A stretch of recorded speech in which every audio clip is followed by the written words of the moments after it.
Assalamu alaikum, dear students. Hope you are hale and hearty. Today I am going to take the final class on Art of Darkness, and I will discuss minor characters of Heart of Darkness today. So there are as many as 13 or 14 minor characters. Among them, the pilgrims are considered as a combined character. So I am going to discuss about the major characters of the minor characters today, because I think it's very tough to discuss all the characters today within limited space of 40 minutes. So let us start with the narrator. At the very beginning, we find the narrator who actually listened to Marlowe, spins his own tale. Then he informs us about Marlowe's tale. So Marlowe's characters are individuals. They are separate entity. They do possess their own outlook, views, thoughts, and observations.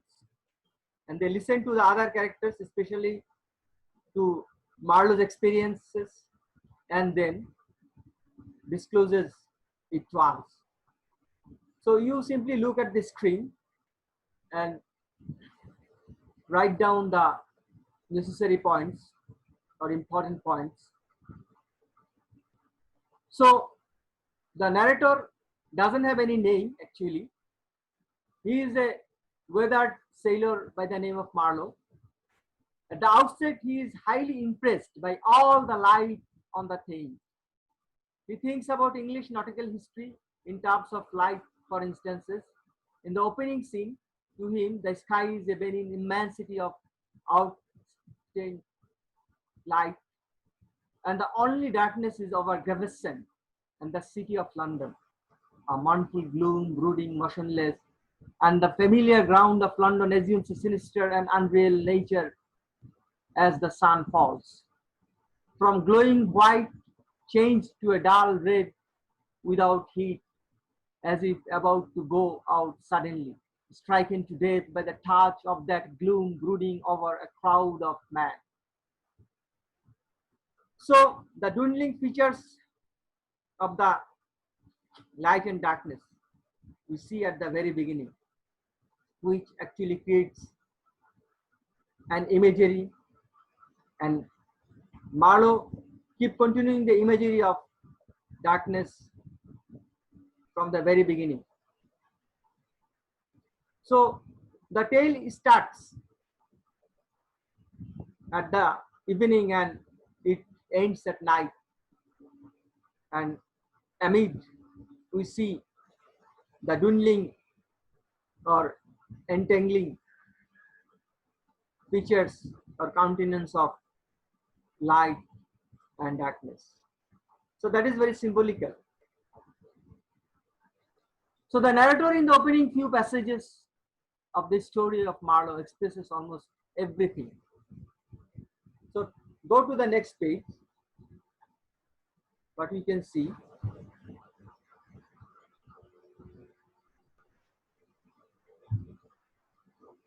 the real atmosphere and his own doubt and destruction, hope and despair, life and death, uncertainty and premonition. That's why the narrator is very important. He's an inquisitive observer and a thinker. That is why he goes back to history to dig deep into man's everlasting desire for quest and adventure.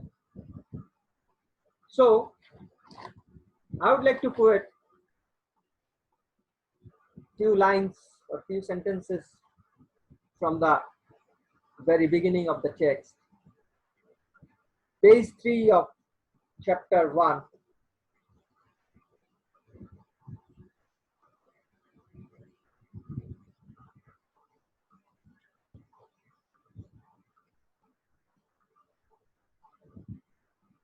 They had sailed from Deptford, from Greenwich, from Erie.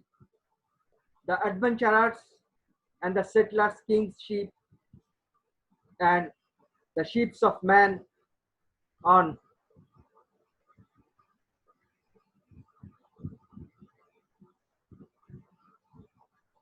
change captains, admirals, the dark interpolers of the Eastern trader, and the commission generals of East India fleets. Hunters for gold or pursuers of fame, they all had gone out on that stream, bearing the sword and often the torch, messengers of the might within the land, bearers of the spark from the sacred fire. So, the narrator's thoughts are full of satisfaction and nostalgic or nostalgic madness. These heroes, he reflects, are bearers of a spark from the sacred fire of English civilization. The narrator exhibits an optimism that was typical of the Victorians. He thinks civilization is going to make the world better and better. It was widely believed that in the 19th century, scientific and technological progress would eventually turn the world into a paradise.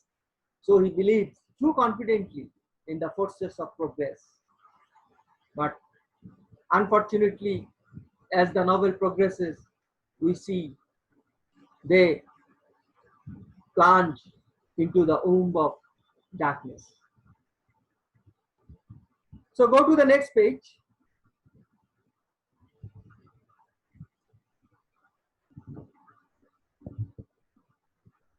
The narrator actually narrates or introduces Marlowe to us. When Marlowe starts telling his tale, the narrator actually narrates about Marlowe. Again, come to page 3 of chapter 1. He was the only man of us who still followed the sea.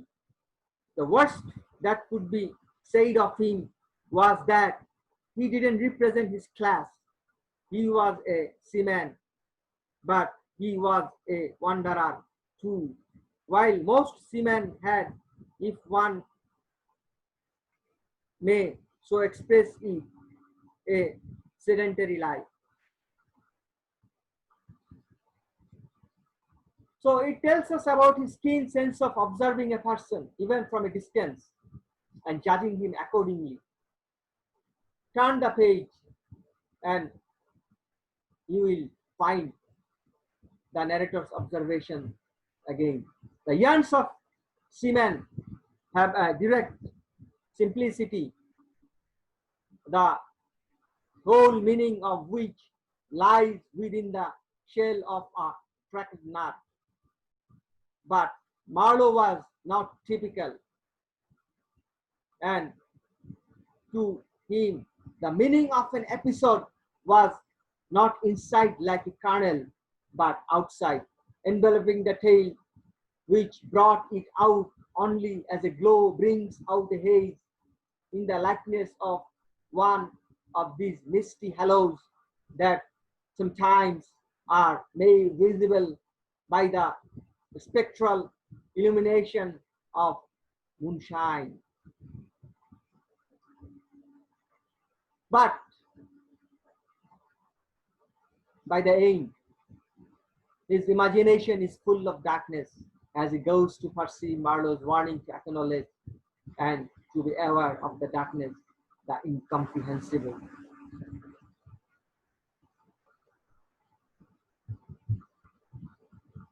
Marlowe's aunt.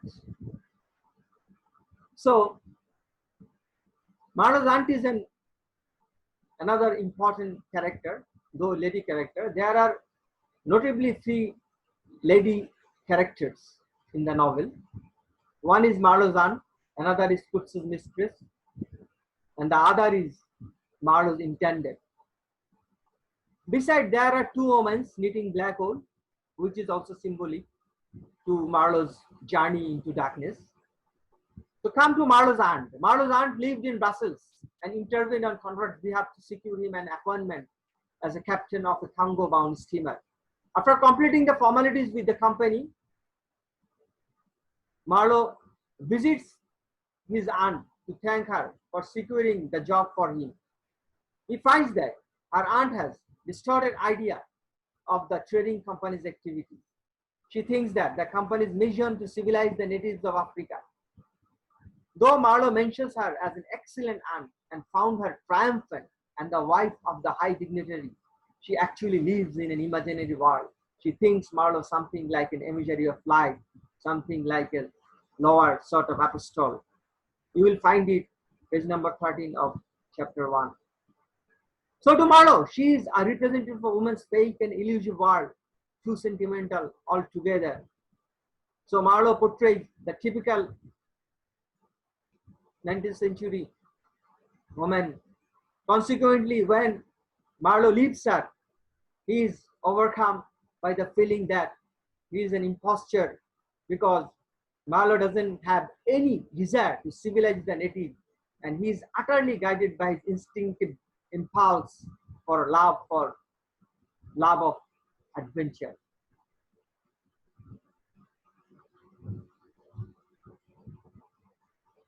Another important character at the very beginning, before Marlowe's journey into the outer station, is the doctor of the company.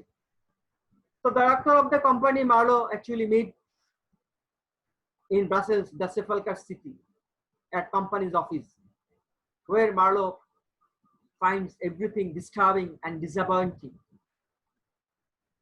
Although the secretary at company's office in Brussels assures Marlowe that to visit the doctors is a simple formality, it is symbolic for Marlowe's adventure into the dark continent. So despite being a minor character, the doctor and his conversation with Marlowe bears significance.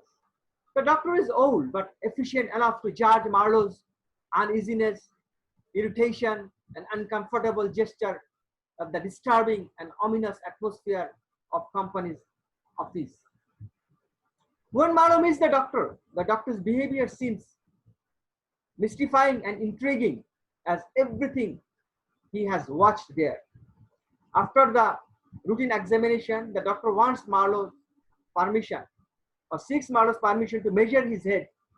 To Marlowe's wonder, in the interest of science, he asks if there is any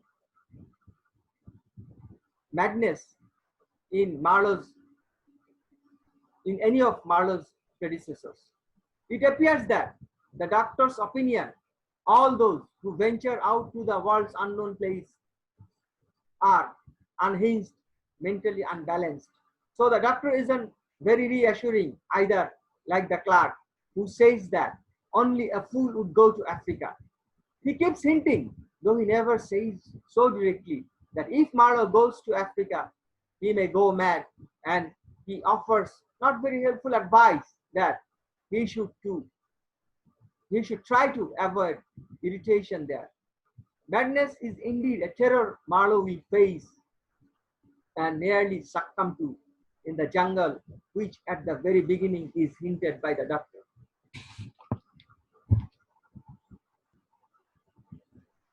Now, another very important minor character is the chief accountant.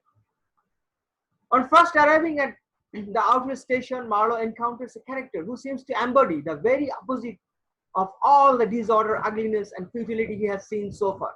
The man is wearing snowy white trousers, a light jacket, and polished boots.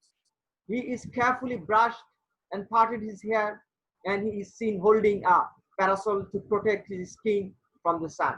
He turns out to be the company's chief accountant. Before Marlowe has a chance to observe him at his job, he gets impressed with the appearance that he manages to keep up in the middle of such confusion and disturbing atmosphere, and later at his precision and neatness with which he manages his paperwork. He is the only example we see of the devotion to efficiency which Marlowe also indicates a very important reason for colonization. He is very opposite of the brickmaker and the other pilgrims of the central station.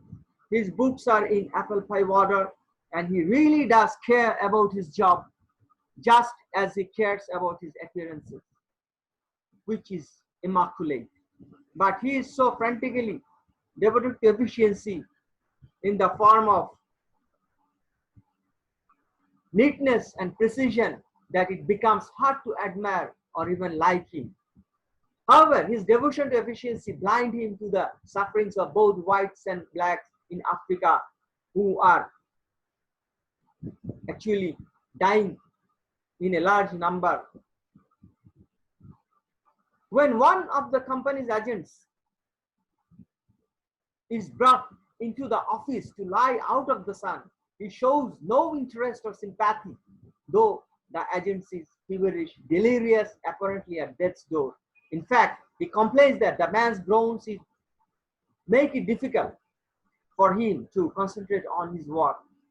When the African outside raise shout about something, he tells Marlowe that the distractions they create have made him hate them to death. The chief accountant understands the values of numbers in the ledger books better than he understands the value of life. If he exhibits the virtues of orderliness that most of the Belgian colonizers utterly lack, he also shares a common failing with them. And the common failing of the failings are a lack of compassion, of feeling, of respect for life. So he is completely devoid of humanity. He is a man-machine.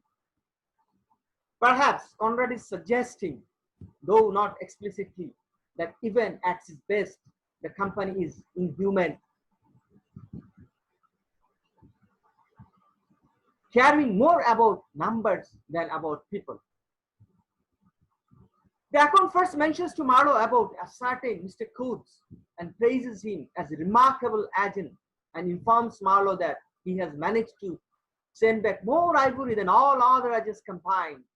The accountant is sure that he is going to be promoted to the administration soon and that he will go far, very far. When Marlowe last sees the accountant, he tells us he is bent over his books, making correct entries of perfectly correct transactions. And 50 feet below the doorstep, I could see the steel treetops of the Grove of Death. So while Marlowe was watching a number of exhausted natives dying, the accountant didn't pay heed to that.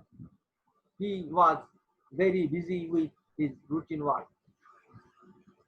And this is the first mention of a character who will be pivotal to Marlowe's tale and his realization of the darkness. So come to the next page. I'm going to discuss about the manager. If Heart of Darkness has a villain, it is the manager of the company's central station, who accompanies Marlowe on the steamboat to the inner station with few pilgrims. But he is a villain in a rather general sense. He stands for all the bloodless bureaucrats who calmly observe the company's mass enslavement of the Africans. When Marlowe goes to meet the manager, he finds him a curious man, or as a curious man, commonplace in complexion, in feature, in manner and voice. His eyes of the usual blue were perhaps remarkably cold. There was only an indefinable faint expression of his lips, something steely, a smile, not a smile. He was obeyed, yet he inspired neither love nor fear, nor even respect. He inspired uneasiness.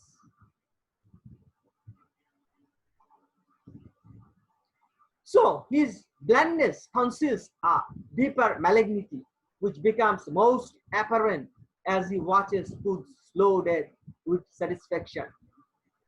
So the manager wanted Hood to die, because he thinks that this is the reward Quds deserve.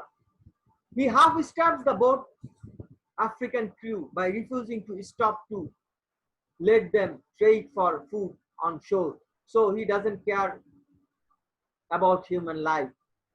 Unlike Quds, he can exercise restraint.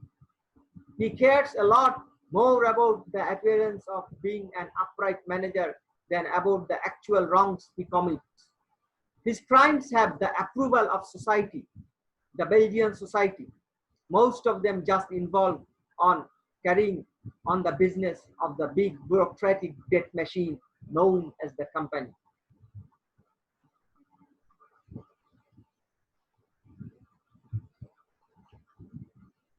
Another important character is the brickmaker, who actually doesn't make any brick, but Marlowe doesn't recognize him by a name, but calling him the brickmaker. The brickmaker makes no bricks, but acts as the manager's secretary, adds a number of points to the developing plot. First, he uncovers the reason why the manager hates Marlowe.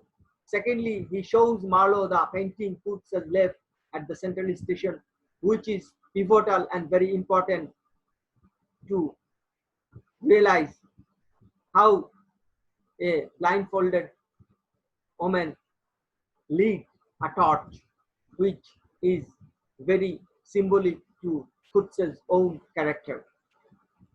Number 3, he reveals the reason why the manager hates Quds. Number 4, he lets Marlowe know that the whites on the central station class him with Quds in the new gang of virtue. Considering the above mentioned points about the brickmaker, it can be said that he intentionally becomes close to Marlowe as he thinks Marlowe has highly influential connection in Europe, though Marlowe is actually not reputed like that, or he doesn't have any influential connection in Europe.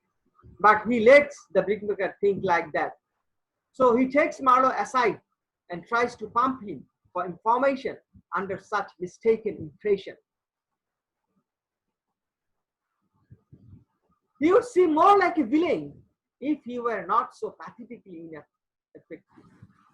Marlowe observes he cannot even manage to make bricks. His attempts to get information from Marlowe is obvious, incompetent, and comical. He is a young Aristotle who toadies shamelessly to the manager doing his manual secretarial tasks. He is capable, as he demonstrates with Marlowe, of fawning 1 minute and making veiled threats the next, like his ally, the manager. He resents Quds because he fears that if the highly efficient Quds is promoted to general manager, his own position would be endangered. So he envies and is afraid of Quds because Quds is a threat to everybody or everybody's promotion. The brickmaker is a typical of the malaise that cripples all the company's trading stations. Instead of a devotion to efficiency, he is devoted to himself, his own interest. Trade and post concerns him a lot less than a possible promotion.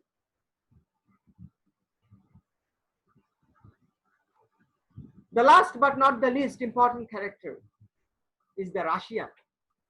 The existence or the appearance of the Russian is too much related to Mr. Quds, the pioneer or the pivotal to realize Marlowe's own darkness in his own heart. When Marlowe finally arrives at Quds' inner station, he encounters a young Russian sailor whose outfit is colorfully patched that he reminds Marlowe of a harlequin, the traditional Italian clown who dresses in motley. He is as simple as a clown, a startling instance of innocence in the midst of depravity and a peculiar contrast to Quds. Nevertheless, he plays an important part in this story. He is a fascinating young man, fascinating both by virtue of his strange appearance as well as by the strength of his simple, generous soul, which remains uncorrupted by the contact with the African jungle. For Conrad, he serves as a plot device, filling us in details about Quds we need to know all. Though he is Quds' last disciple and apparently even witnessed the unspeakable rite Quds participated in, he is too childlike to have taken part himself. Marlowe even admires his adventurous spirit, though he disapproves of his devotion to Quds. So, despite of being constant companion of Mr. Quds, the Russian disapproves his devotion towards Mr. Quds because he is quite different than Mr. Quds.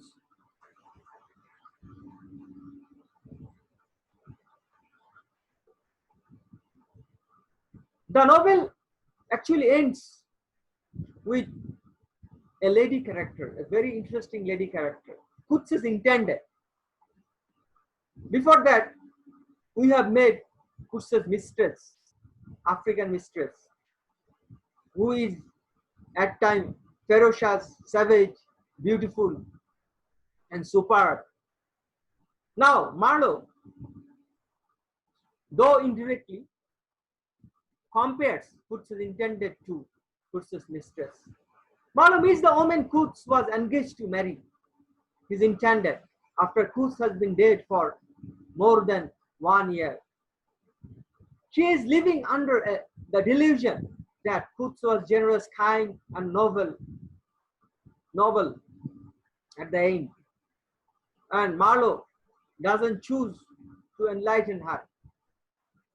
He lies that Quds died with her name on his lips, which is ironic, as we have come to know about Quds' savage mistress, whom Marlowe calls as the soul of the jungle, wild and gorgeous, savage and superb, and like the jungle, dangerous. She seems to be a leader of Quds' army.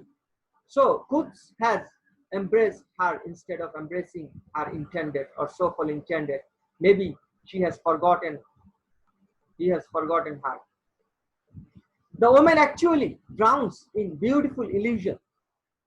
She is linked by a gesture to Quds' savage mistress, and just as the woman represents the soul of the jungle in all its cruelty, the intended is the soul of civilization, a civilization woven partly of truth and partly of the lies we need to go on living. So, for the existence of the Belgian woman, lies are very important.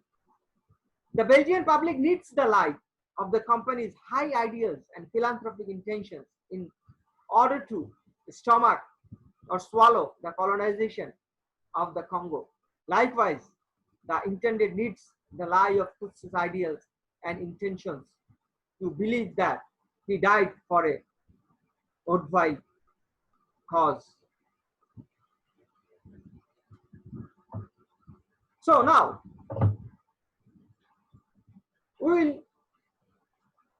I'm going to discuss about other few important characters, like I have already said about the pilgrims. So at the central station, Marlowe actually mentions about the pilgrims who carry long staves like actual religious travelers and talk so much about ivory that you would think they were praying to me.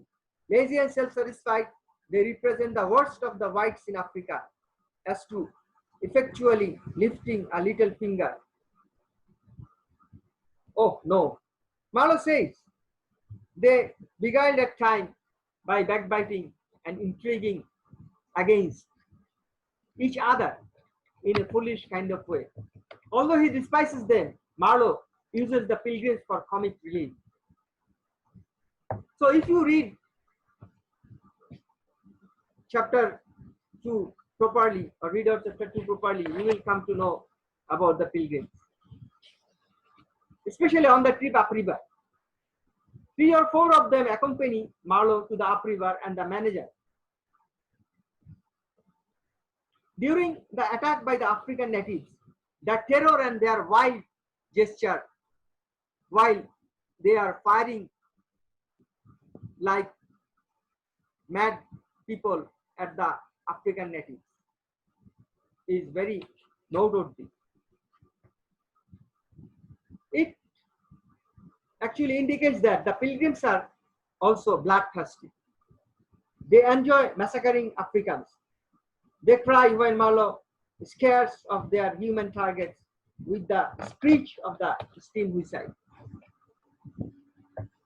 So another less important character, but I'd like to mention the fireman, who is an African who has been trained to operate the boat's vertical boiler.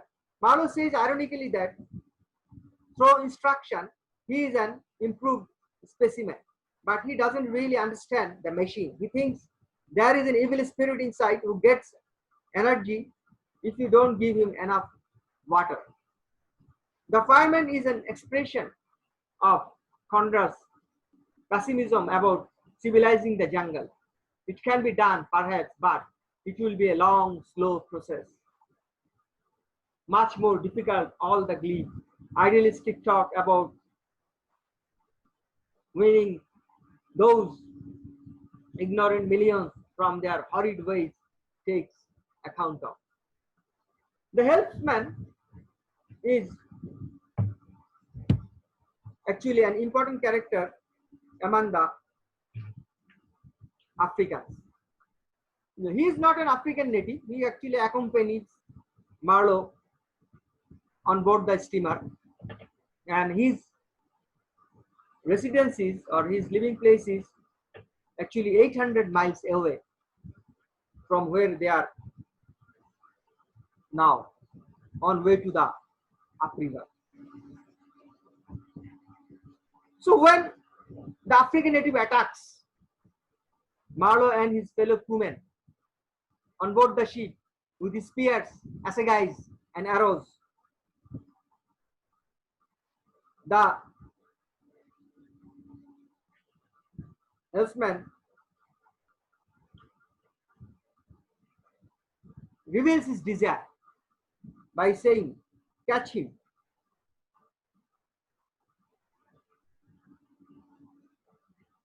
When Marlowe asks what he would do with them, he nonchalantly discloses his desire to eat them or eat him. He said curtly, and leaning his elbow on the rail, looked out into the fog in a dignified and profoundly pensive attitude.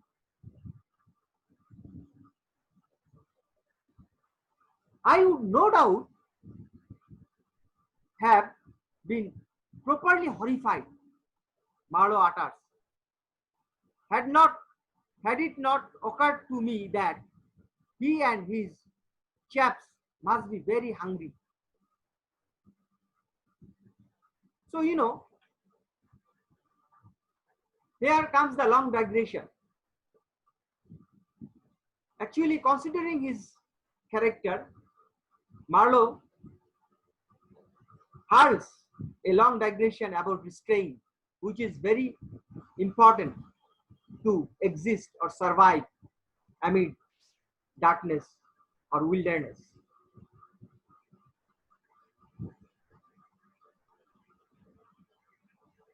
He utters, page number 14 of chapter 2 in my text, "It takes a man all his inborn strength to fight hunger properly. It's really easier to face bereavement, dishonor, and the perdition of one's soul than this kind of prolonged hunger."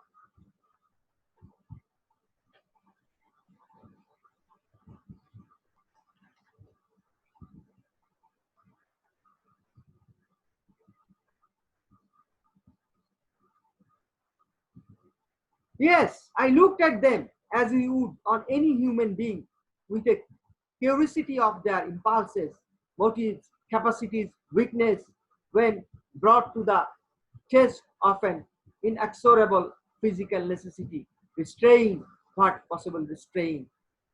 Was it superstition, disgust, patience, fear, or some kind of primitive honor?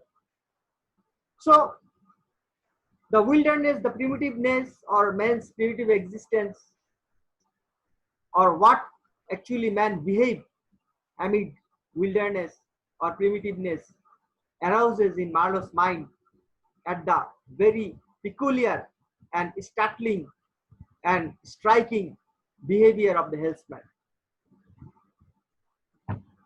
So now I would like to conclude today's lecture, but before saying goodbye, I have to say few words again. That is, Marlowe's characters are individually interwoven in the plot. As soon as he faces a new character, his thought, outlook, views, imagination changes. Marlowe discovers in human being the necessity or the eagerness to confront wilderness or darkness, though many of them utterly fails. So you need to read each and every character very closely. You need to discover human being amid wilderness, unknown situation, incomprehensible environment or atmosphere. So today I conclude my lecture. Before saying goodbye, I have to suggest you to maintain all the rules and regulations regarding health to cope the COVID-19 situation or to confront coronavirus very effectively, because you are our future. You have to enlighten our country. You have to help the country to move forward in near future in a post-COVID situation. So bear it in mind that you have to appear in the exam sooner or later. If you do not read, if you do not stick to the study, if you do not pay heed to, and if you do not devote yourself to study properly, this time would be a mere wash to you. So read everything properly and take note what I have said. You can see everything in the screen. You can follow it. So goodbye to the next class. Most probably I am going to take my next class on W.B. Yeats, his symbols, his nationalism, etc. Till then, goodbye. Assalamu alaikum. Stay safe and sound.